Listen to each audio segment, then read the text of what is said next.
Қарт ананың қасіреті. Әкем қайтыс болған соң, анамның да денсаулығы сыр бере бастады. Бұл үйде не шешең тұрсын, не мен тұрайын, шаршатты әбден. Өткіз анау қарттар үйіне. Сол шешең үшін мына үйде күнде ұрыс, күнде берекеміз кетті осы үйде. Шалының артынан не кетпейді екен осы. Өткізбесең бала шағаны жинайым да кетем. Қалыңдар шешең екеуің. Арада бір ай өтті. Әйелімнің қабағы ашылмады. Балаларды әдейі жылатады. Анама әдейі суыған шай, дәмсіз тамақ береді. Жұмыста болатынмын. Үлкен ұлым телефон соқты. Әке, тез жетіңізші, өртеніп жатырмыз деп. Алып ұшып үйге жеттім. Анам өзі тамақ істеймін деп ас бөлмеде өрт шығып кетті. Жер үй болған соң сыртқа шығып үлгеріпті әйтеуір. Әйелім де менің артымша келді. Болды, жетер. Құрт шешеңді. Бір күні мына түрмен үйді өртейді. Жап-жаңа мебелімді құртыпты бәрін. Бір жағынан әйелімдікі де дұрыс. Біз үйде жоқ кезде жалғыз қалады. Ертең үйді өртеп жіберсеше, одан да қарттар үйінде жағдайы дұрыс болады. Мен осы шешімге тоқтадым. Араға бірер күн салып анаммен сөйлестім. 1-2 айға сізге санаторийге путевка алып келіп едім. Демалып, кішкене денсаулығыңызды түзеп қайтасыз. Маған осында да жақсы ғой балам. Ол жерде жағдайым бола қояр ма екен? Сендер жұмыстасыңдар. Мына үйге де бас көз болатын адам керек қой.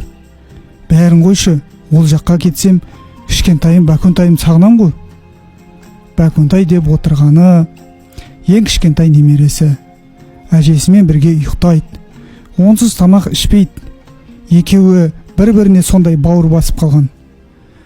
Әрі айтып, бер айтып, ол кісіні ақыры көндірдім. Анамның 2 сөмке заттарын машинаға салып жатқанда, Бәкөнтай әжесінің кетіп бара жатқанын көріп, қолынан тартып, «Әже, кетпеш!» деп жылағаны әлі көз алдында. Анам да оны қимай бет орамалмен көз жасын сүртумен болды. «Әжең докторға барып келсін қазір.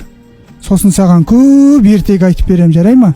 Құлыным сол, күтіп жүр, мен келем». Бала жүрек әжесінің енді қайтып келмейтінін сезгендей, машинаның артынан біраз жерге дейін жылап жүгірді. Я, періште жүрек бәрінде сезді. Бәрін. Анамды атың өшкір қарттар үйіне келгенде ғана қайда келгенімізді айттым. Бәкөнтайым сонша жібергісі келмеген еді. Жақын адамның келмеске кетіп бара жатқанын сезіпті ғой. Білем балам, мен үшін келінмен көп ұрсатын болып кеттіңдер. Солай шешсеңдер көнем. Қалдырып кет мені. Бірақ бір ғана өтінішім бар сендерге. Бәкөнтайды әкеліп тұрыңдар. Көзімнің тірісінде маңдайынан иіскеп жүрейін.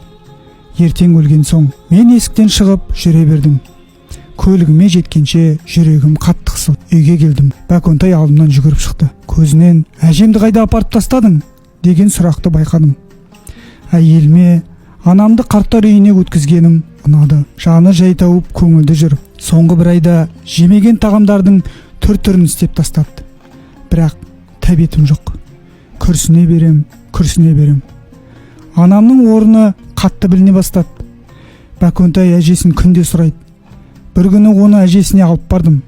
Бізді көре сала Бәкөнтайды құшақтай алып, «Құлыным, жарығым сол, тәтті балапаным, үлкен жігіт болып кетті өзі, қараш, әжең саған көп кәмпит жинап қойды.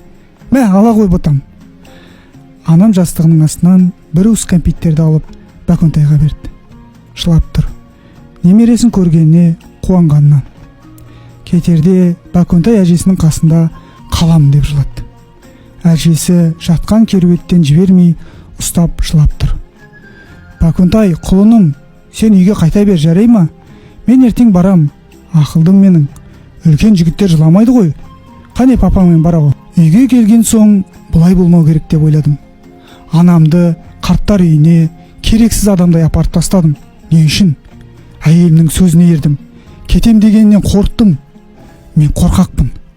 Жоқ. Қандай жағдай болса да анамды қайта келуім керек. Осындай ойлармен 3 айдан аса уақыт жүрдім. Анамды көруге де бара алмадым.